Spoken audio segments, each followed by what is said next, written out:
Economic growth was stable, balanced, and continuous in the last year. The Minister of Economy evaluated the Central Statistical Office's newest data. Mihai Varga underlined that the economic policies built on wage increases and tax cuts is successful, so Hungarian standard of living significantly increased.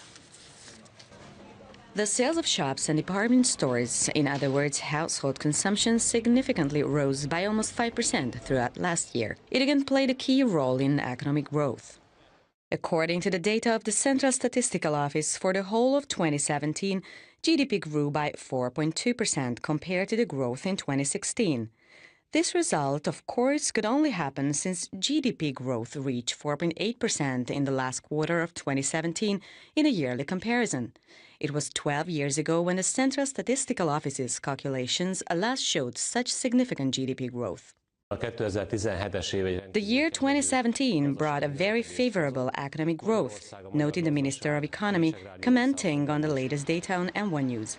Mihai Varga added that the Hungarian economy's outstanding performance last year was given sufficient momentum with reaching the 6-year tax and wage agreements in November of 2016. With these payroll tax cuts and the wage agreement reached by the government, employers and employees, we could significantly increase the Hungarian economy's margin for maneuver, said the minister. Analysts have pointed out that GDP was strengthened by nearly every sector of the economy. This is important because economic growth, driven even by the construction sector, which was at a historically low level in 2016, can thus be sustained. GDP growth, about 4%, also stood the test in a European Union comparison. If we look at the fourth quarter, while the EU's adjusted growth was 2.6%, Hungary showed 4.8%. According to data already available, only Romania could exceed this performance, reaching an annual 7% GDP growth.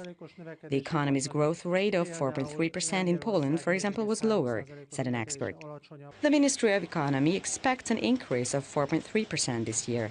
According to the ministry, Europe's smallest corporate tax in 2018 could have even greater impact on the performance of companies, and further growth in the housing market may also be expected.